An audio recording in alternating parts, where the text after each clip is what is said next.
Cat batteries in the Dre headphones, baby. Hello, Hey. I'm Sean Price. And do I have a rhyme for you? Let's go. Let's hear it. Live shrapnel, call from behind, the non-slap you. What's Y'all happening, niggas folks? can't rhyme This is like the Snoop fourth quarter. I am LG, and I'm joined with my co-host, the Mayor. Mayor, what's going down tonight? What up, LG? What's up to all my football heads? We are back with the next episode of the fourth quarter. We always thank y'all for rocking out with us.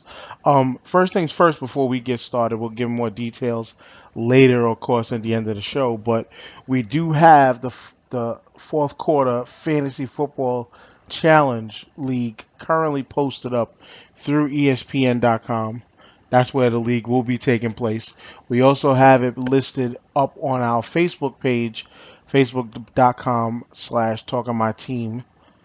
That's where you can go find the link to come sign up and play fantasy football against myself and LG in this season. Actually, our second annual league that we have started. It's all going to be for bragging rights. And also, the winner, if LG is down with this, the winner of the league will be able to get interviewed by LG on his show, Fantasy Fan Talk, where, you guess what happened? You're talking about fantasy football. You know, you'll be able to get interviewed, shout out who you want to, talk shit about all of us, that who you beat in the league, and it's going to be fun. Make sure you check us out at talkingmyteam.com and facebook.com/talkingmyteam for the links to come join our league, the fourth quarter fantasy football challenge that we are playing through ESPN.com. Yeah, man, that definitely works. Because if I win, I'm gonna invite the bottom of the barrel on so I could talk shit to them straight on their face. That sounds about right. I Like, don't, I don't, hey, thanks for joining the league, and you suck. What's your name again? Yeah, doesn't you matter. suck at MC. You know what? I've been playing fantasy football for the longest now, and I've always had shit season after shit season. I think I might have won maybe 3 or 4 leagues the entire time I've ever played. So I guess I got to start listening to our show or to listening to your show more often. Maybe I could get a W in one of these seasons coming up. I'm Hey, starting. listen, LG in the panel, we definitely throw out some good advice. Shout out to the Hammer, JJ, and K Dot. That's what comprises of the panel on Fantasy Fan Talk, powered by Talking My Team. They actually give out some good advice, man. I'm kind of like the moderator on the show, but been playing fantasy football for almost 10 years now, and I've won, like 4 times. I think I've won like 4 championships in 10 years, so that's not a bad ratio. I'm shooting 40%. That's not too bad. I've been But playing much longer than you, and my shooting my shooting percentage is very very like very very much like Shaq or DeAndre Jordan on the foul line with it. Like it's oh that damn. it's that bad. But anyway, moving on. This episode, we're finally gonna get into our coverage of each division in the NFL and our predictions this week because as we are currently watching right this time is we're watching AFC North versus the NFC North in the Hall of Fame game, Minnesota versus Pittsburgh. So we figured we might as well kick this new season off with the AFC and NFC North. AFC North will be the first half of the show. And LG, let's just start from last year's records in the AFC North. And starting like we normally start every year, we start from the basement. Cleveland Browns finished 2014 at 7-9. Baltimore was 10-6. Cincinnati was 10-5-1, and the Pittsburgh Steelers were 11-5. Nah, that's what's crazy is we're gonna go team by team, but I think that this record, the way the records look, just might remain the same. Maybe not record. I'm not gonna call for a wins and losses on the season. I just think maybe the standings just might happen to look the same. Um, Starting from the bottom, Cleveland. I do understand Johnny Manziel has been looking very good. They saying that he's been much of a changed man uh, within this off season because he understands that his football career is in jeopardy with all his, you can say, former or past off field stuff. They wanted to make him look like, or make him be like an example for what not to do off the field and produce very pedestrian like on field. But I don't think Johnny Manziel is going to get Cleveland out of the hump. If at most, I see Cleveland maybe taking third place, but I think they're going to repeat at the bottom of the division this year. Oh hell yeah! I mean, no disrespect to Cleveland the city, but Cleveland Browns, I like you better as the Baltimore Ravens. And as far as records, I see the Cleveland Browns winning max like 4 games, maybe three, because their schedule is not the easiest, but their team is one of the worst teams in the NFL. I mean, they're trying to pull talent from everywhere they can, and I just don't think it's going to be enough to climb out of that AFC North basement because again, they just didn't do enough to really compete at the top of this division. So yeah, Cleveland definitely staying in the bottom on my bracket for sure. Yeah, and then I think next up, you said Baltimore was in third place in the division this year. I have a strong feeling that they probably will also stay at third place again. I mean, they haven't made too many notable changes, so I remember Steve Smith Jr. Steve Smith Sr. is still out there, giving it his all at his advanced NFL age, as we as you could say. You know, Joe Flacco is still a very good quarterback, but let's just see. I mean, we got to see about the running game, and That's true, man. that's gonna be a big question mark. I mean, honestly, they should have made a call back to Ray Rice, like, hi, old buddy, old pal, old chum, old friend. Maybe would you like to come back with us, please? you know, That's they right. might need help in that position. And again, it's still puzzling that Ray did not get a call yet, but who knows? But anyway, I do see Baltimore possibly still staying in third place in this division because the next two teams I think are just going to be that much stronger. Yeah, absolutely. Baltimore's going to stay right where they are. The running game, it actually did turn around last year. I can't think of the kid's name, but he was like a fantasy beast for a while. Oh, Justin Forsett. Yes, He that's it. Yep. he uh he did run that team pretty well, playing a running back position for them. So Steve Smith Sr. is still a wily veteran, as he would be called in the NFL. They'll get a healthy Dennis Pitta back. I mean, I don't know how healthy he's going to be, but I mean, we'll see. And the defense kind of remains the same. They lost Nagata, so that's kind of a gap in that defense. hmm So they're probably going to stay in third place. Absolutely. Yep, yep. And then next up in the division was Cincinnati. Cincinnati, again, I don't see much of a title shift within this AFC North. We already know what AJ Green is going to do. AJ Green is in a position to cash in pretty heavily at the end of the season.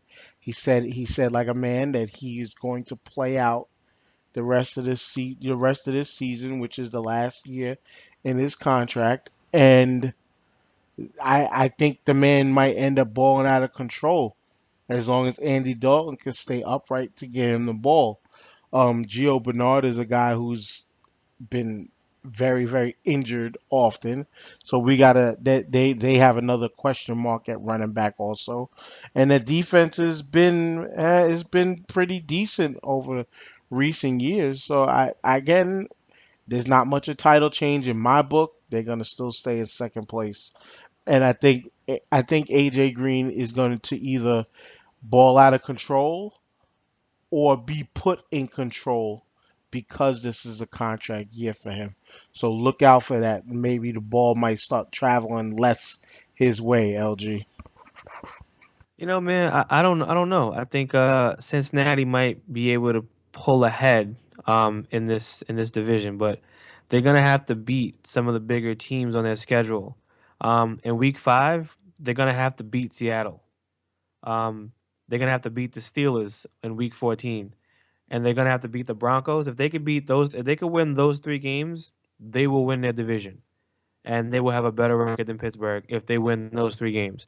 If they drop any one of those 3 games, Pittsburgh's going to take it. AJ Green's in a contract year. Andy Dalton just got an extension. He's got to put up or shut up. He's got to get them out of this slump that they've been in for a while. Um, and the head coach who like, losing all the time but keeps his fucking job, Marvin Lewis. I don't know how you do it, but I praise you to death because For real. I just don't get it. Like no one can be a part of a losing program as long as you deal with Ocho Cinco and uh, Chad Johnson, Uchiwali, whatever you want to call him. Um, Pepe, he's no longer in the league. Um, miss you, Pepe, by the way, because I enjoy you entertained the shit out of me. I was entertained as when you was in the league. But I don't know how Marvin Lewis does it, man. But if they win those 3 games, those are big major opponents. They win those 3 games, they're going to the playoffs, and they're gonna be better than Pittsburgh if they win those 3 games. Their whole season for me goes off of those 3 games, and if not, it's not gonna happen. Yeah, good points. Good points. I definitely got to say indeed. But I again, we're gonna move to the number one team. I don't think that they're going to be able to get over the hump against Pittsburgh. And I mean, I watched almost this entire game tonight, and Pittsburgh has their defense is. I again, it is only preseason, but their defense is looking lightning quick. Their linebackers were looking outstanding. Shazier looks like he's going to be much improved from seasons past. Um, and then again, we got Ben, we got Brown at the receiver. We got the running backs. I think this is Pittsburgh's division to win. I can't say they're gonna lose because this is gonna be Pittsburgh's division to win and an easy coast into the playoffs. Maybe as a second or third seed overall, but this Pittsburgh team is going to be official this season in my book. I think Big Ben's just gonna be able to play lights out football again. And again, Mike Tomlin, one of the best coaches in the league currently, he's gonna just show and prove what the man has been doing these past few years, and gonna put great product on the field and lead them to the AFC North title, in my opinion. It's definitely possible. Pittsburgh is poised to take this division again. Le'Veon Bell has to stay healthy. Um, Troy Polamalu's loss is definitely going to be felt as the season goes on. Because that is a major hole in that position. And I think that's going to give them problems with teams who run a lot of post routes and try to pick on that spot on the field. Ryan Shazier is just I called him as a beast coming out of college. I mean, just being a rookie year, he put up some numbers. He did some great things, but they're gonna have problems against offenses that have fast wide receivers. Like if St. Louis can get Tavon Austin together, they're gonna have a problem with that kid. They're gonna have a problem with John Brown on the Cardinals. They're also gonna have a problem with AJ Green. They're gonna have to shadow him, double, triple team him just to keep him out of that offense as much as possible. But Pittsburgh has a solid squad, man. There's not a lot of holes there. A lot of veteran leadership on there, and Big Ben could definitely probably take him to the playoffs again. I don't see why not. Yeah, man. I guess that's it's just that's how I feel about it. I think Pittsburgh's going to be number one. You think that Pittsburgh or Cincinnati could be either one, but we definitely agree that Baltimore and Cleveland aren't going to improve too much more this year, and they're going to be taking the L and sitting on the side again. Yeah, 100%, 100%. Yep, yep. So, I again, so I'm we can almost kind of call it chalk because we somewhat agree, but you hold out the fact that Cincinnati has a shot. They have a shot at taking over first, but it could definitely go. It could definitely go Pittsburgh's way, very very easily. I think, and that's it for this half of the show with the AFC North. Again, we have Pittsburgh going number one, Cincinnati number two, Baltimore three, Cleveland number four, the cellar dwellers that they're used to being. Sorry, they're definitely not going to be in no contention for a championship. You missed out on that with LeBron, y'all. Sorry. But on that note, we're gonna move on from this half of the show. We're gonna take a quick commercial break, and then we're gonna come back and we're going to discuss the NFC North. Check you out on the next half of the show. When you talk about your fantasy football team, you get excited. We want to talk to people who are excited about fantasy football too. That's why you turn to us at TalkingMyTeam.com for fantasy fan talk. When your stud running back puts up Pee Wee League numbers this week, this is the place to rant. When your defense plays a lights out Monday Night Football game and you want to trash talk, we want to listen. Fantasy Fan Talk, powered by TalkingMyTeam.com. As real as it gets. And we're back. Thank you for sticking it out with us. We are the fourth quarter. That first and last show you need to hear to get your football weekend started. But now, unfortunately, you're going to have to hear a quick moment of silence in honor of the man Frank Gifford, who we just found out today, this Sunday, had lost his life. Um, Condolences to the family, to Miss Kathy Lee Gifford and the rest of the Gifford family. The Giants family, you lost a legend. Um, I unfortunately had a picture of him up on my Facebook page recently, where another great we lost, Chuck McNerrick, had laid Frank Gifford out, but I will refrain from putting that post up for right now because out of respect for a man who was a great legend, great ambassador to the game, and great television personality once he left the game, Mr. Frank Gifford, you will be missed in this world, and we'll give you this quick moment in respect and love from the fourth quarter family.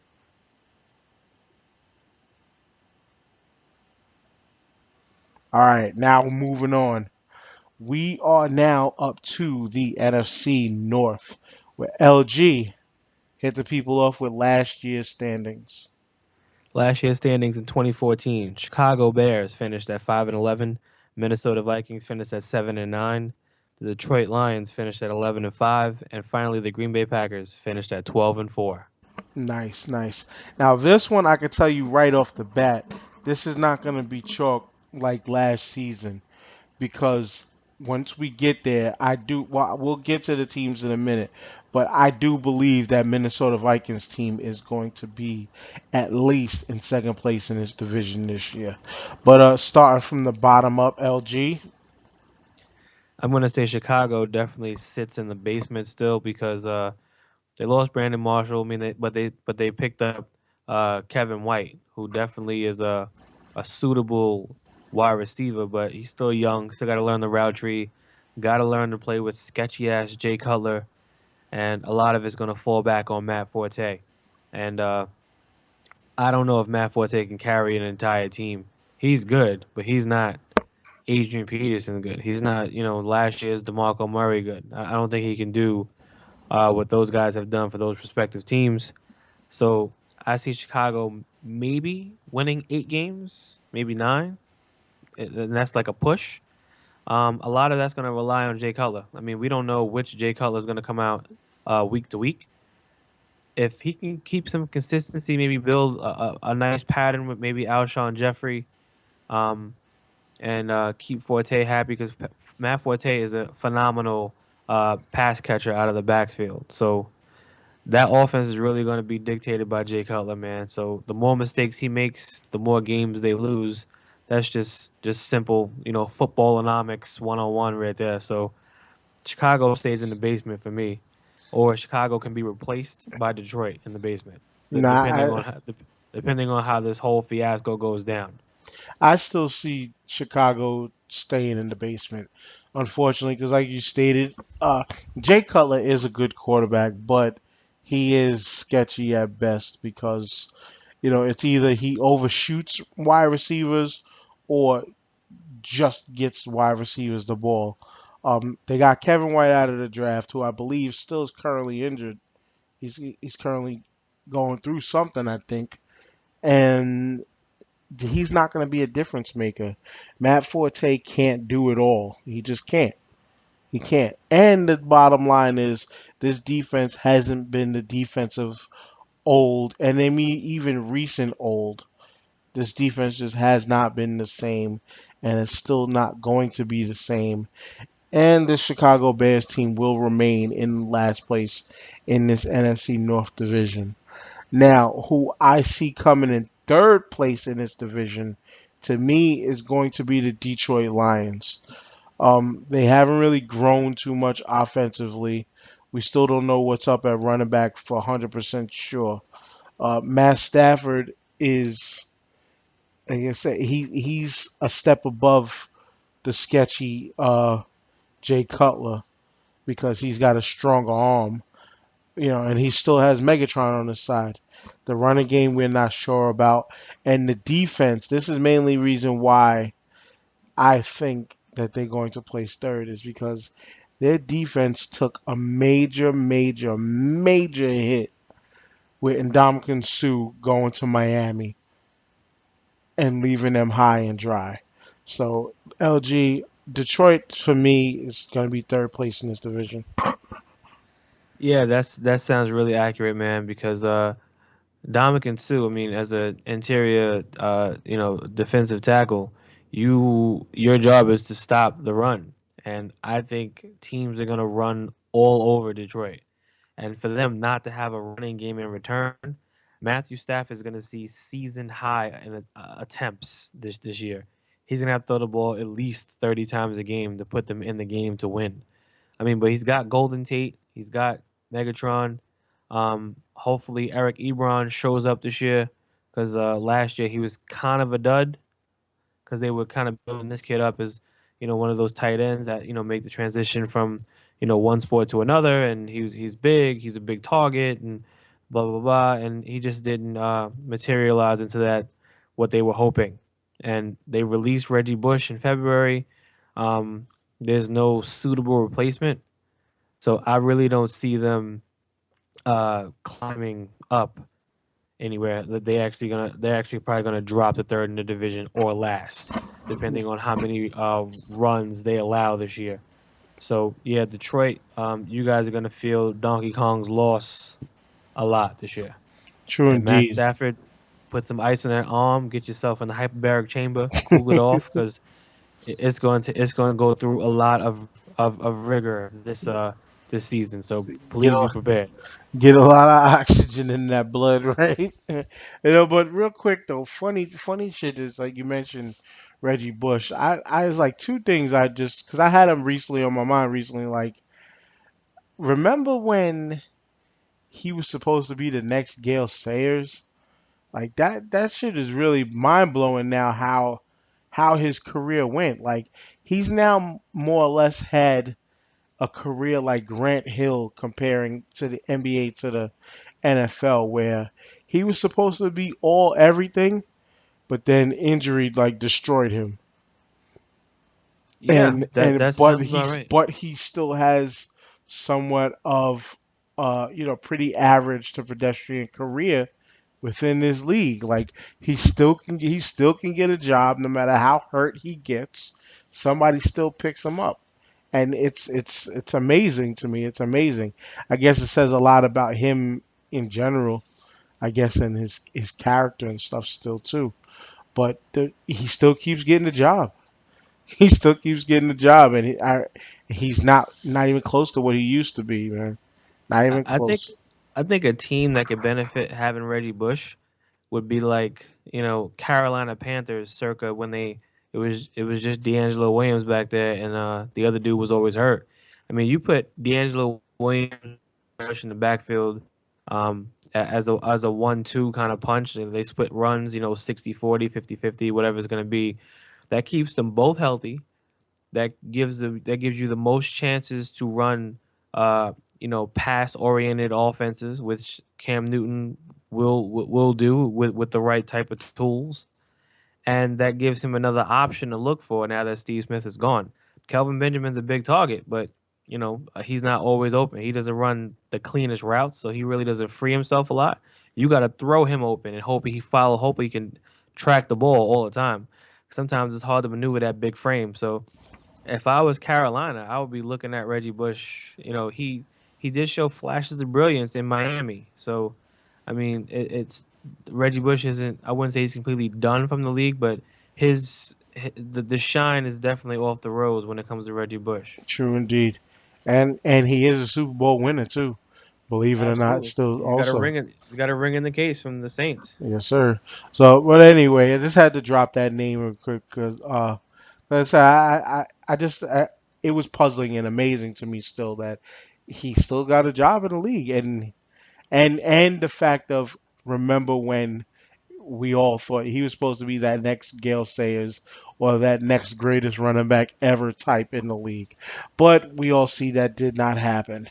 But we are going to move from that to a team who does have the greatest running back currently in the league, and that's the Minnesota Vikings, who I think are going to impress a lot of people this season. Teddy Bridgewater is going to have a very, very solid and much improved season this year, throwing with them gloves on. He's going to be amazing. I think this year. Everybody who was down on him when he got drafted because he had the one little bad pro day is going to eventually start looking sillier and sillier as this kid's career continues. I believe he's going to be a very, very accurate QB. He's going to be he's going to be precise and not, just get the ball out all willy nilly and try to get it to anybody and everybody and fit passes in crazy holes. No, he takes what he's going to get and be smart about it and be one of the better game managers this league is going to see this season. Adrian Peterson back from all his suspensions and turmoil and stuff. I think he's going to remain healthy for this regular season, seeing that he barely, if ever, plays the preseason anyway. Um, and then their defense isn't looking bad either. They got the new kid at cornerback who tonight, like he's showing he's gonna have a lot of growing pains, but he's gonna outgrow them eventually and be one of the fastest and hardest people to play offense against in this league. So I do see Minnesota Vikings placing second, only because we got the Green Bay Packers number one, and they are who we thought they were, and it's exactly it. LG. Yeah, man. Teddy Bridgewater, I expect better things from him for sure. Being that 31st pick, that last pick in the first round, people were kind of like, he fell a lot during that draft time. But I think he's gonna be poised to have a great season, and having Adrian Peterson back is only a benefit, definitely not a hindrance. But the hindrance is those wide receivers, man. Cordarrelle Patterson, speed burner, out route runner. Other than that, if you try to make him run slant routes, short post routes, skinny post routes, he's not good at. That's not where he excels, man. He's one of those like just burner types. And then you have his parallel on the other side, and Mike Wallace. So I'm just trying to figure out how Teddy Bridgewater manages to do anything else besides run deep post routes and run the ball with Adrian Peterson 25 times a game. So that's going to be the factor of whether he's going to be successful or not. Is how successful Mike Wallace is at understanding routes and being able to run an under route or being able to run a better cross route, or a slot post. Like these guys need to have better routes because other than that, Teddy Bridgewater is going to be holding the ball for a long time. And Teddy Bridgewater, he's fast. He can move. He's not like he's like a stable dude, but his success is going to rely on those wide receivers because Adrian Peterson can only run the ball so much before you don't want to DeMarco Murray him and have him run the ball 350 times, 392 times in a season. That's just not healthy for him at his age, which is declining, which is the whole shelf life of the wide receiver. But I mean, running back, but he's like a freak of nature. But Hmm. it's just going to be interesting to see where this team finishes. But they definitely finish ahead of Chicago, and they undoubtedly probably will finish above Detroit to be in that second position in Right. the NFC North. Yeah, man. Like I said, that's the only change that I think I see is the Minnesota Vikings actually showing signs of life and shines that they're going to be no joke for a little whiles to come. But we're gonna move on straight to number one. Green Bay Packers. This is going to be another cakewalking for them to the playoffs. Many people actually have them predicted to be the Super Bowl winner against the Indianapolis Colts and Andrew Luck. I don't believe that one bit, but it is what it is. He still got Jordy Nelson. He still got Randall Cobb. He still has this decent offensive line. Eddie Lacy's still there. I mean, this is. I mean, what more could you ask for as a fan and as a coach and a player, where you have your whole team standing by, you know, just waiting and ready for you at any point in time. And the way Aaron Rodgers plays, he commands the respect that he earns because he deserves it. And the level that they're going to play this year, especially after a loss like last year, they definitely aren't coming to play no games this year at all. So Aaron Rodgers, Green Bay Packers, number one in the NFC North. This is should be a no-brainer. LG. Absolutely, I definitely 100% agree. This is going to be just a walk to first to see who they play in the first round of the playoffs. Um, and that's pretty much where that is. I mean, Aaron Rodgers is just a beast, one of the best top tier quarterbacks in the NFL. Eddie Lacy healthy is a strong beast. It's just scary sometimes to watch him run because he's always moving forward. He's not one of those side to side like shifty runners. He's gonna run through you like just point blank. Just know he's coming like a truck. And yeah, Green Bay is definitely gonna win this division very easily. And yeah, that's pretty much how that NFC North is gonna pan out this year, man. Yes, all right. So to wrap that up, we got Green Bay 1, Minnesota 2, Chicago in last, and Detroit in third. LG has it where it could be a toss up between Detroit and Chicago for last place.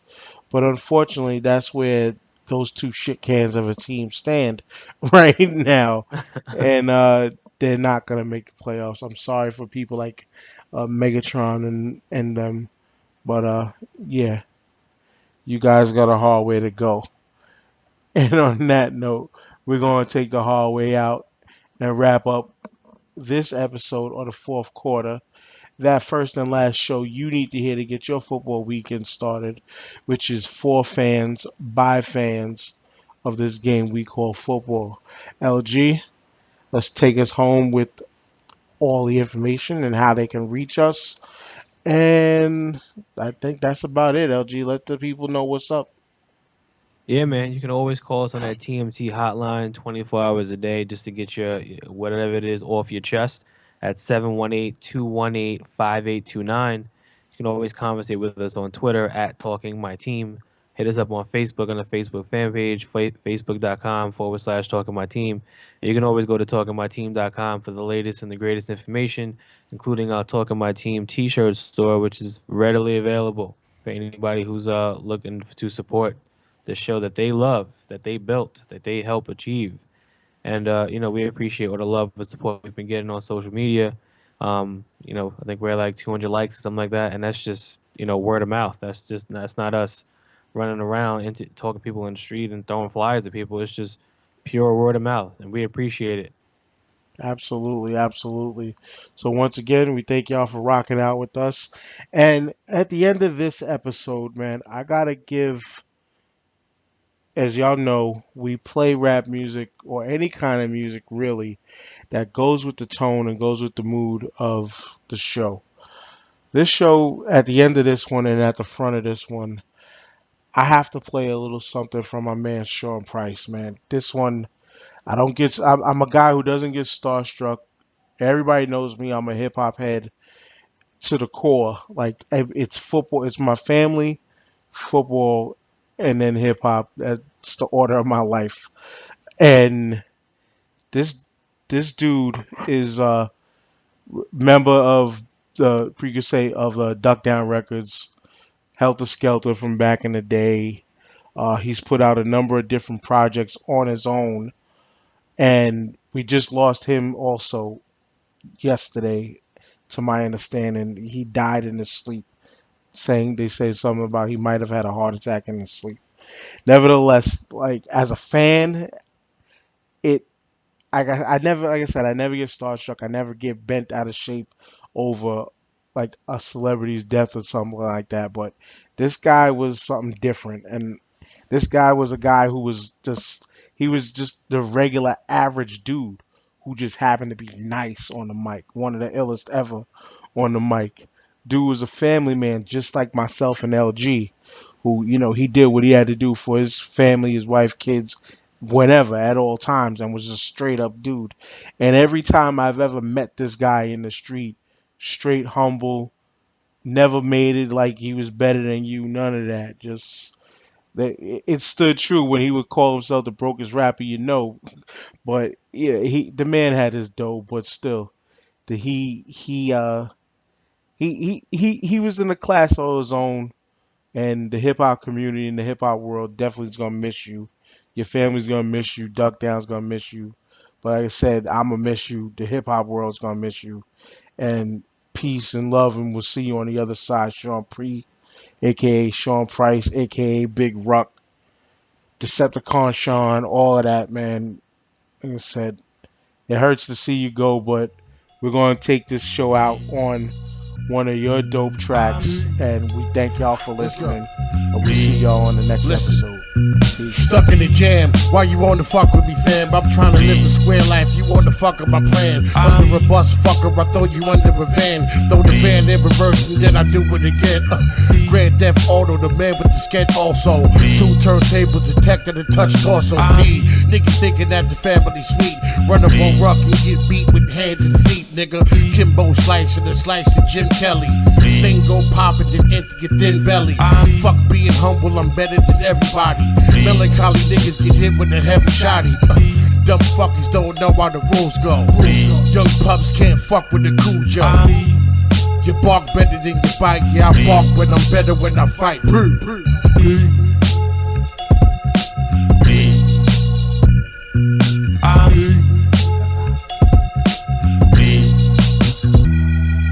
Some of the nicest nigga in the game is friends. If I do a song with him, then the friendship will end. Sore loser, spitting the raw, ignore rumors. That niggas frauds like John Claude and broad bloomers. East Coast niggas, West Coast niggas. I eat most niggas with the sket close, nigga. I make you mad, you living. Fucking with Sean Price, that's a bad decision. I was once fucked up from the ash I risen. Lot of fights, almost got slashed in prison. I had money on my head, you can ask my image. This rap is a actual fact that's written. I will fuck a nigga up, but if cash is given, I will split a nigga head, call it bad division. I dismember your memory holes. Dedicate this to Timothy Stone.